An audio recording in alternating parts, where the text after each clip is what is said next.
Welcome back, everyone. Got another book, but this book is different than the rest, and let me tell you why. First off, this isn't a magazine, this isn't like a Chicano publication. This is a publication by something called Osprey Publishing, as seen on the top right. And what I really like about these kind of series of books is the illustrations. If you go on Google and you type in Aztec warrior, you're usually gonna get the one, um, the big dude with the eagle helmet and the shield, and the classic warrior holding the woman, and the woman's like passed out, and that's virtually everything. Or you might get some drawings that some people did, but I really like this because it has more of the something different. I think it's something more authentic, something a little bit more personal. And me as a drawer, as an artist, I need all the reference I can get. And I'm glad I found this book because it has exactly that. More reference for me. And without further ado, let's get into it.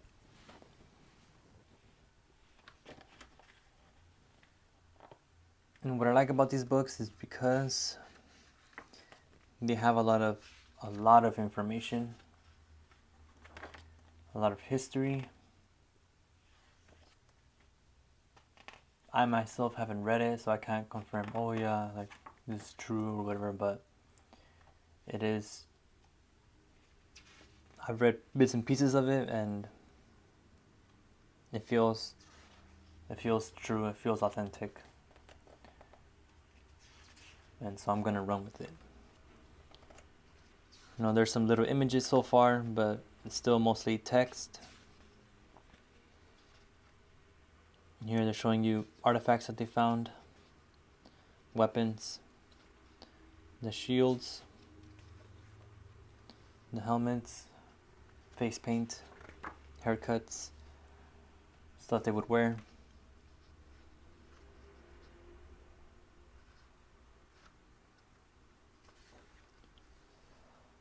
Pattern designs for the actual suits. And then boom. This is my favorite part. This is the juice. This is the more bang for my buck. The actual drawings. Yeah.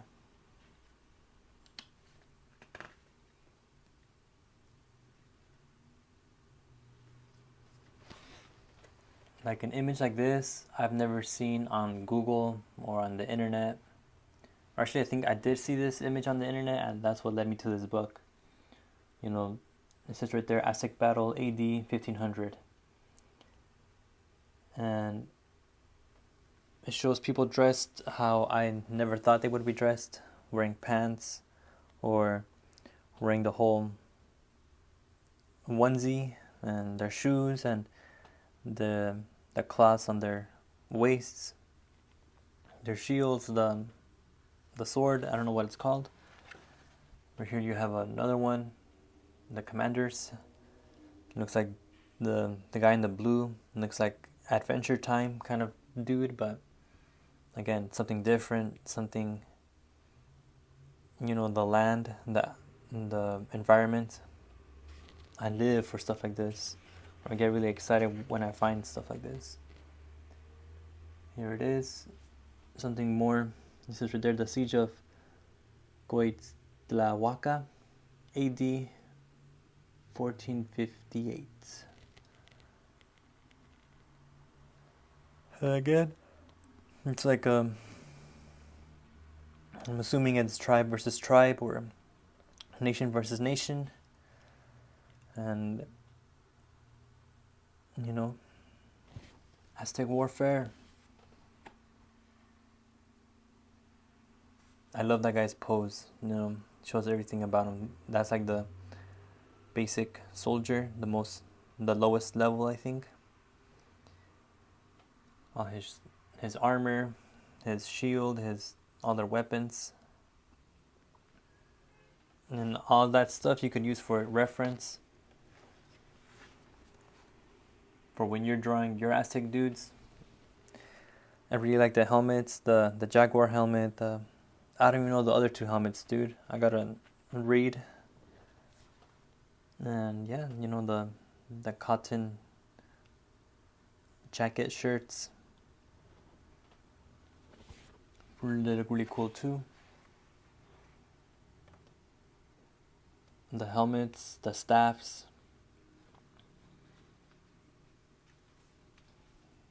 Or I guess they're banners and flags.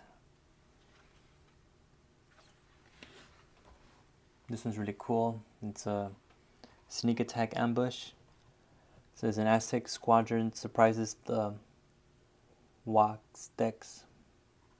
The Watex. So these are the Aztec dudes and those are the Watex.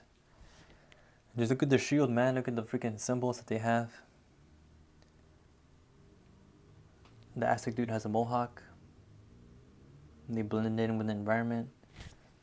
And this one's one of my favorite ones.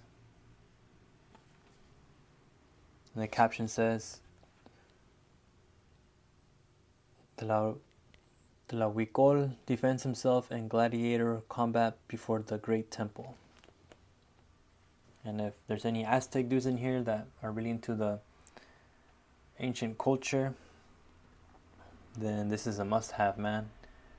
And it's really eye-opening, or it's really insightful. Again, right here, I think you have like the priests or the high class. You have a dead warrior down here.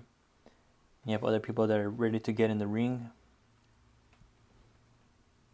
Amazing insight. Feels like a little portal into the past. And this is all information or education that you won't find in a school, because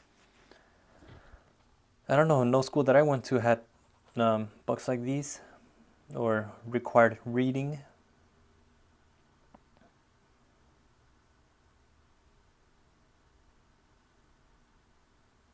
You can even see the floor, how there's like weaving of like plants. They weave them together to make baskets and stuff, but right here it looks like it's a rug or something fell.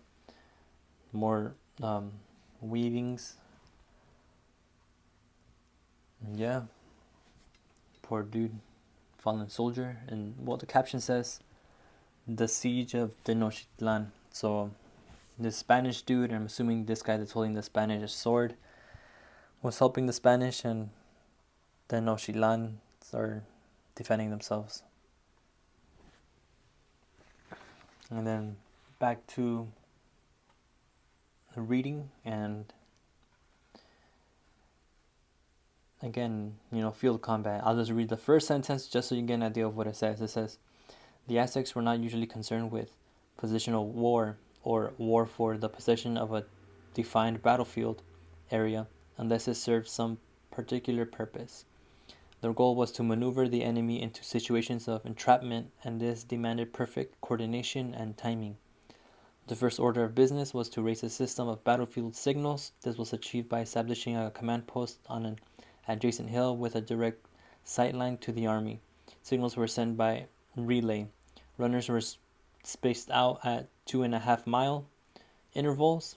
The smoke was effective for communicating at longer distances between the Hiquipili, as were heliographs made from polished iron pyrite mirrors when engaging in actual combat. Again, dude, that's a lot of information to take in, and it's all good.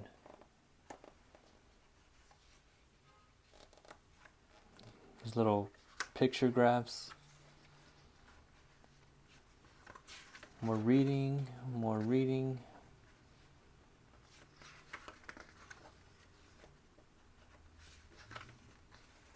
Getting towards the end, bibliographies.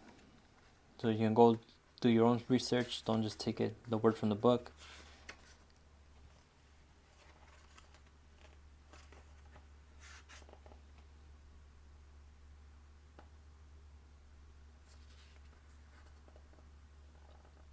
And I think this is a preview to another book. This is right here on top. Plate J, The Siege of Tenochtitlan. On top it says Cuitla Huitique. And I think the Spanish and the indigenous people they're gonna marry their son or their daughter. I think this is La Malinche. They're communicating. Yeah. These books cost around like $20, and they are expensive. $20 is getting expensive because they have a lot of selections. They have a lot of kinds of books, and maybe you want the Aztec warrior one, you want the Spanish colonist one, you want the Native American one, you want the samurai one, and they just have a bunch of books. So I'm gonna put their website on the bottom in the description, ospreypublishing.com, and eventually it all adds up to a lot of money. But if you're gonna be using it like I do and draw from it and share it with your friends, and this also becomes like hidden information or something as unique and important as a Teen Angels magazine or a Firme magazine. It all goes in there together. But in other words, thanks for watching. Let me know what you think, and peace out.